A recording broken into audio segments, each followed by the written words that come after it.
Welcome. Community colleges offer a quality education at affordable prices. There are 49 community colleges in Illinois. Every part of the state is serviced by one of these institutions. There are great things going on in the classrooms at Illinois community colleges, but these great things do not happen without a great supporting cast. The people behind the scenes who help run and maintain these colleges are the unsung heroes of our system. From maintaining a safe, clean working environment for students to providing essential services that allow those institutions to function, the classified and support staff, the technical and professional employees make things work.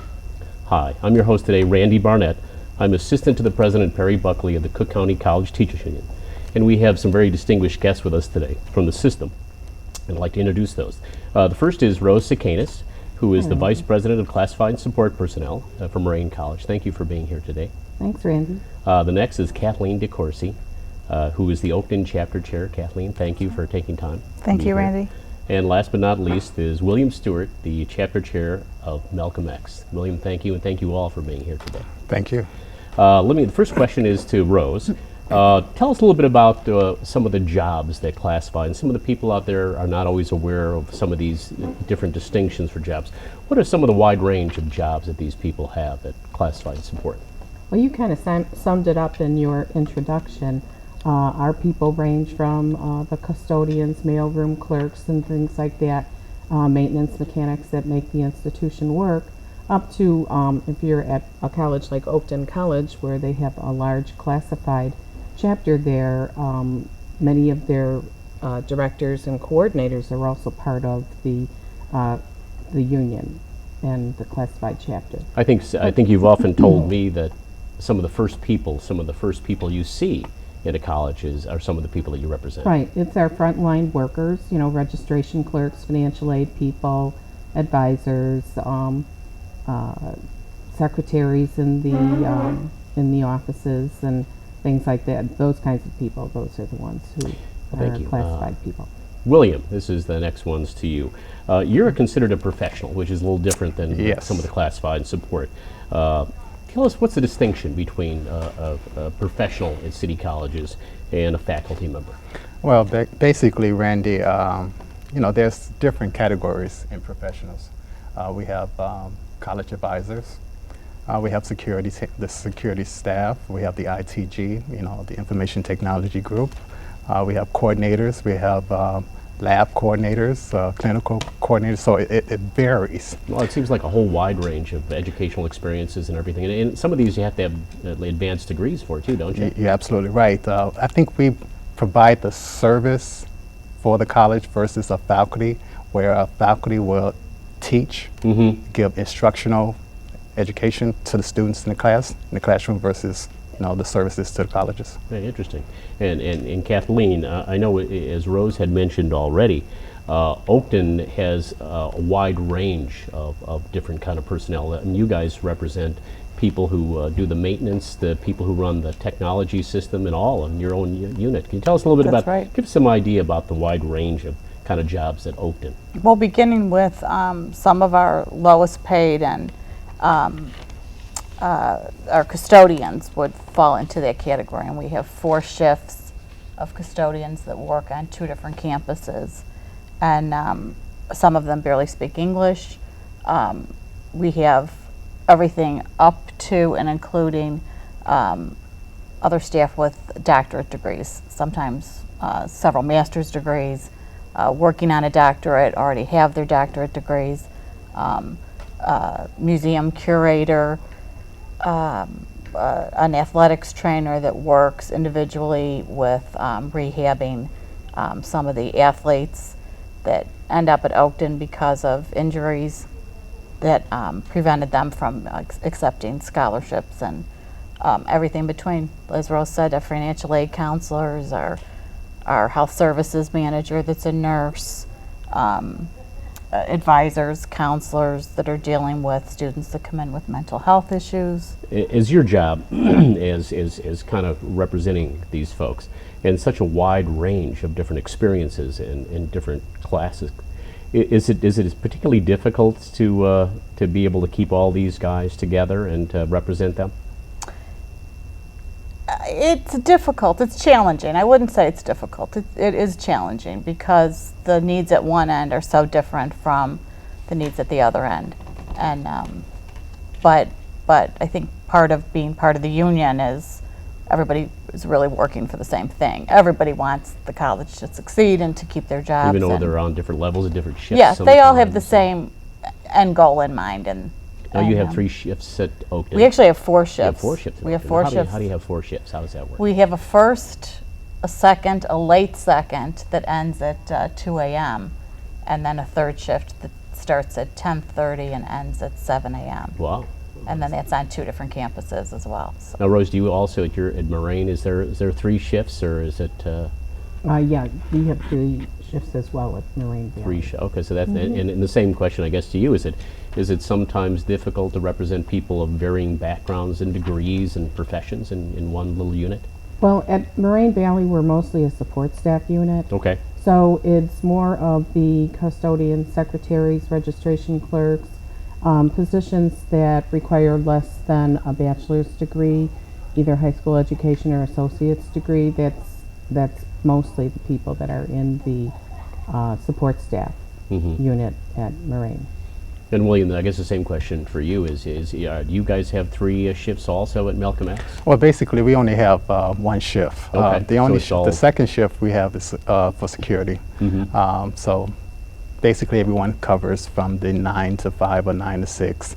And So- is it particularly difficult to be able to represent people with a vast amount of different degrees? And Not really. different professions? I think I have a good rapport with the members there.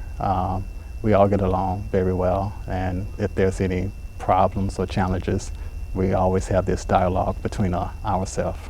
And you know, this is to all of you, but we'll start with William. What are some of the issues that your people come to you with that they have? They're Oh, looking for some kind of guidance, or they're looking for some kind of Now, when you're saying Insight. issues, could you be issues in terms of like what kind of things do your membership? What do they need of you? Well, basically, How they you just help need. service them. Sometimes they just need someone just to talk to. Okay, so there's sometimes a father You know, confessor. just to sit there and just to hear them vent, or hear their problems or things of that nature.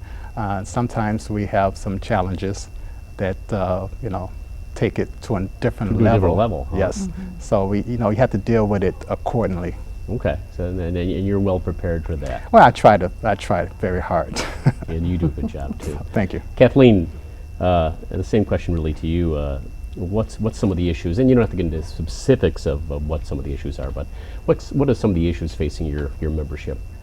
Again, we have it on both ends from soup to nuts. It's the maintenance and grounds people that are dealing with toxic chemicals and safety issues, and then some of the higher degree people that are concerned about advancement and issues with educational reimbursement and promotion and everything in between.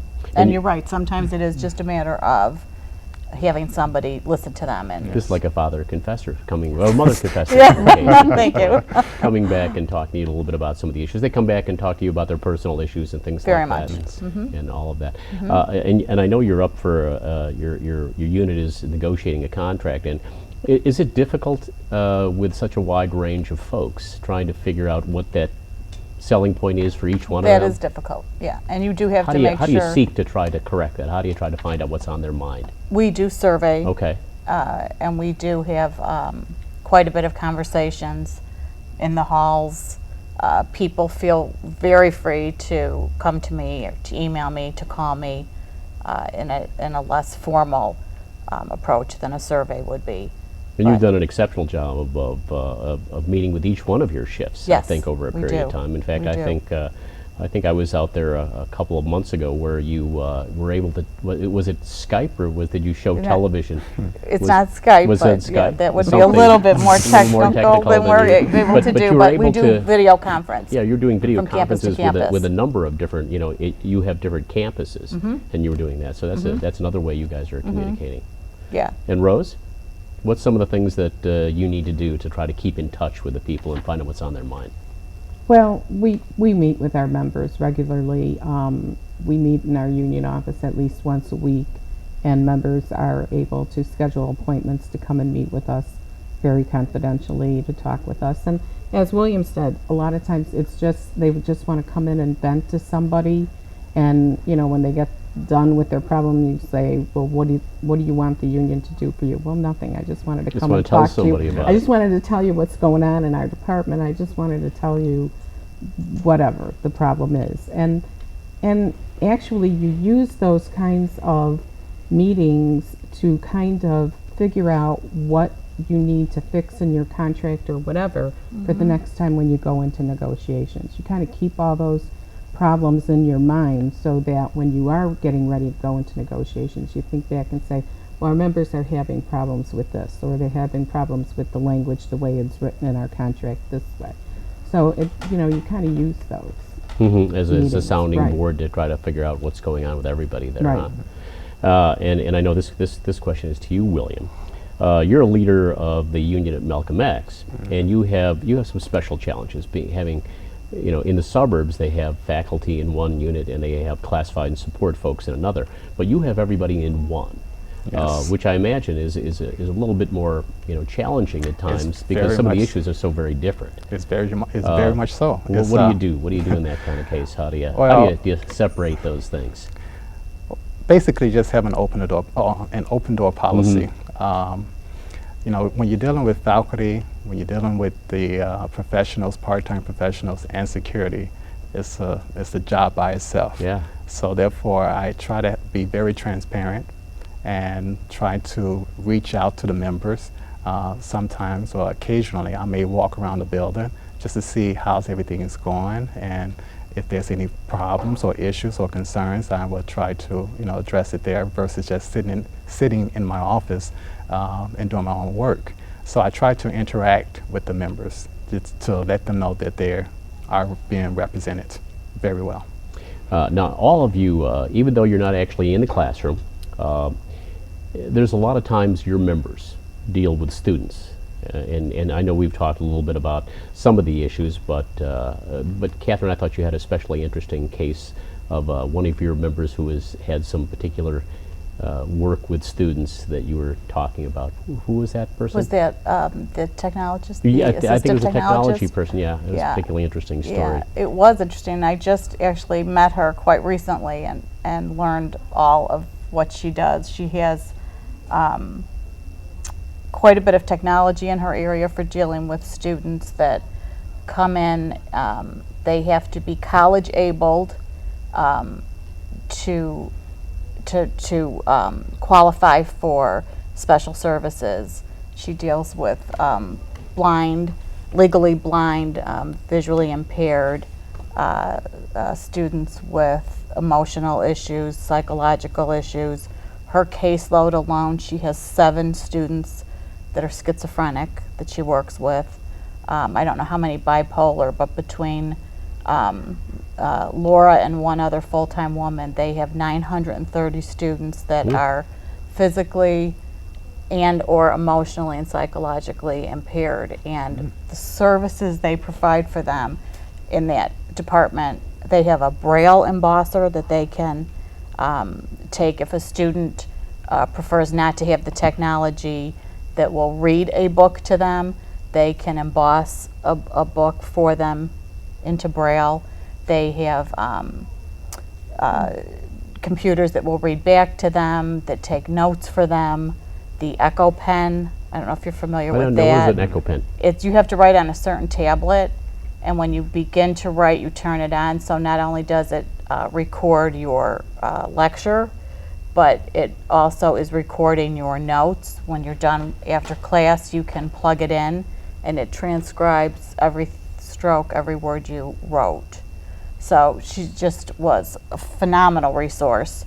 And she had told me about a student that came about 3 years ago to the college with his mother, and he was very socially inept and had maybe a little bit of dyslexia, but really had struggled. I think had taken 5 or 6 years to get through high school, and was just on a path of no good, and had fallen in with a bad crowd. And when he met with her with his mother, he was verbally abusive to her. He stormed out of her office. She got him to come back in, and before he left, she said, I'm going to tell you something. You have two choices. You either sit with me and we work out something and see what I can offer you, or you leave with your mother and you get some low-paying job, and with your attitude, you're going to be ending up living with your mother. Wow. And he came back on his own the next day, and she has turned him around. He's a different person. He's a student employee. He is a volunteer for every organization he can. He's on the ecology club. His grades have been phenomenal. He's actually getting ready to leave to go to a four-year university now, and he's just done remarkably well. So walk me through this part of the process. A student would come and register at Oakton, and how would they determine if they had some special needs? Some of them come to the college with the okay. paperwork that they have So had. from a high school or something like that, they would come yeah, in? maybe even from a very young age in elementary school, that they've been diagnosed and they've had IAPs, and they have all that documentation that follows them through high school, and they've had individual help if they're lucky. Some of them have been medicated all through their high school years, some of them through grade school. Then when they become adults and come to the community college, many of them decide as adults they don't want to take the medication. Mm-hmm. So then you're dealing with, it's just a remarkable spectrum, and she's seeing more and more students coming in with these kinds of issues. Interesting. Mm-hmm. And Rose, I know you had some of your folks, as we said earlier, are some of the first line of people that actually welcome the students as they walk in the door. And that's really important, I think, for keeping and retaining students there. Got any stories about some special issues about how some of your people interface with the students that are coming in? Well, I think before a student even gets into the classroom to meet with the faculty person, they have talked with or seen the work of so many of our classified members. When they open up the college's website, they're looking at the work that's been produced by the classified or support staff person. The input of the scheduling of the classes and things like that are all done, all by support staff and classified people. Then when they finally register and they come onto campus, and they have to meet with the registration clerk, financial aid person, pay their bill in the cashier's office, so they're meeting with the cashiers, and these are all support staff classified people.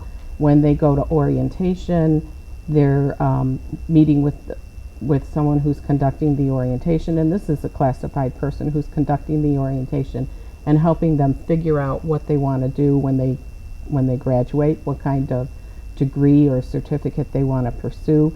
So all of these people are people that help our students get into college and get going in the community college system. And these are all the people that they meet before they even walk into the classroom and meet their faculty member for the first time. Interesting.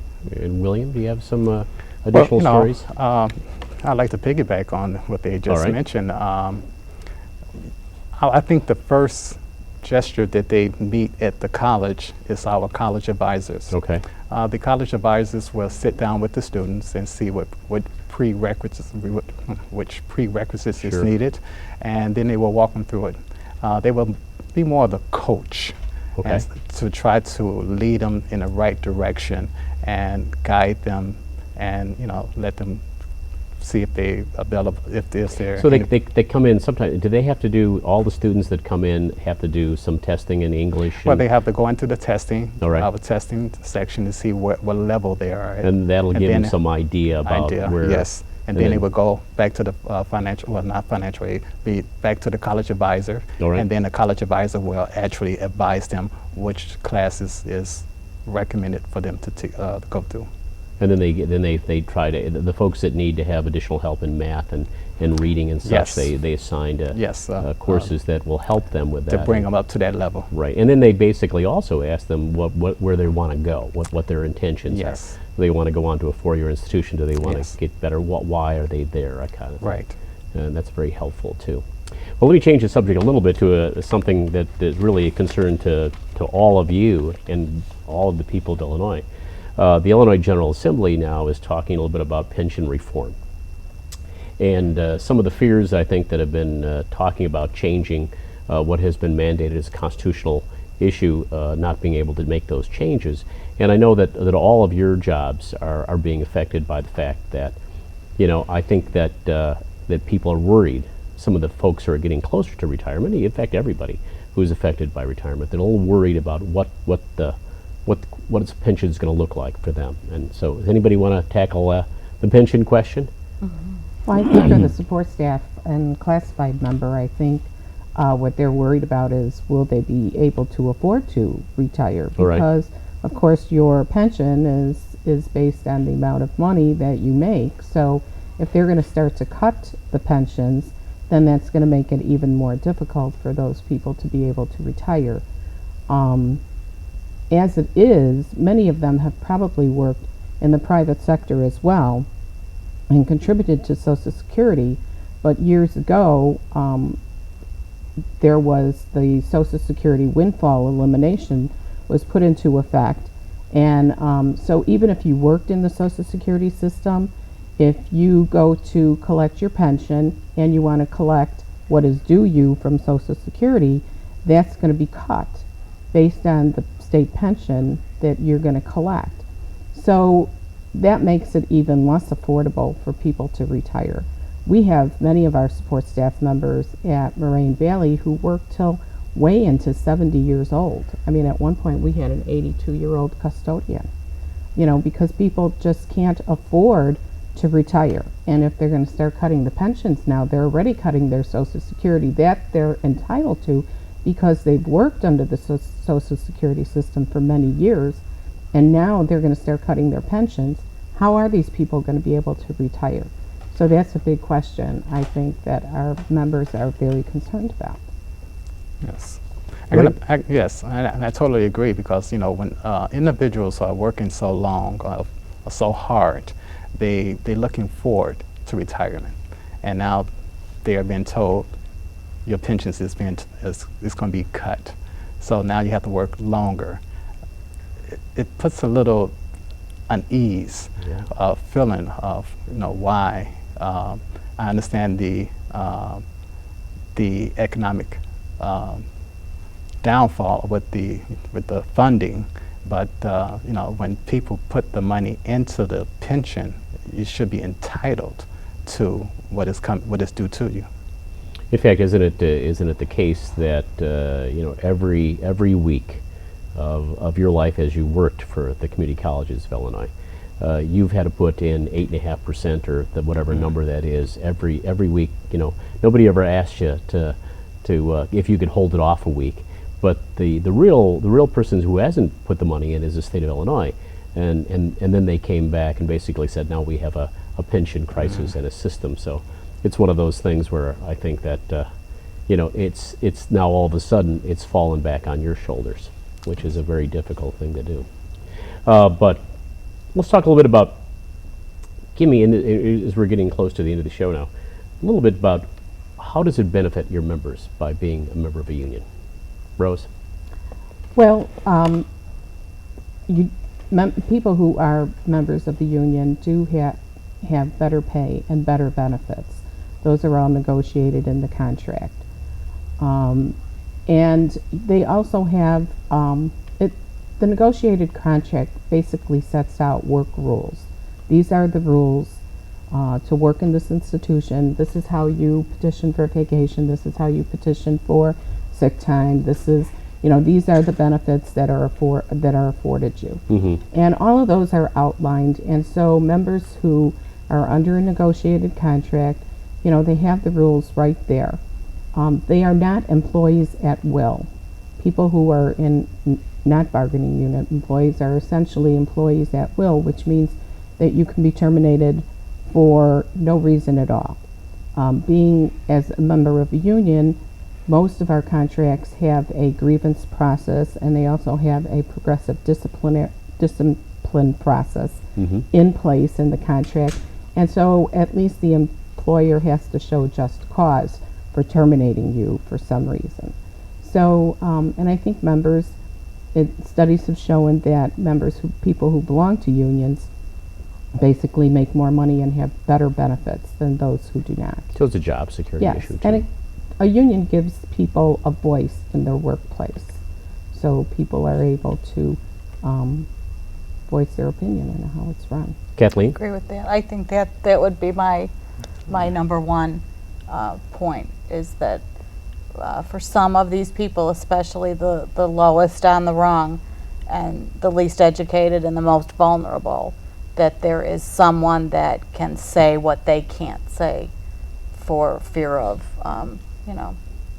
reprisal. Reprisals of that. Yeah, and so there is someone there that they can speak to confidentially, that they trust, and that they know will carry that message forward, maybe beyond their supervisor, maybe beyond their administrator, and draw attention to something. I think it's most important for those people. And William, do you agree with most of those things? They couldn't have said it better. That seems to sum it up for that. All on this. Now, and I know sometimes unions also tend to work with administration to diffuse issues that can get out of hand.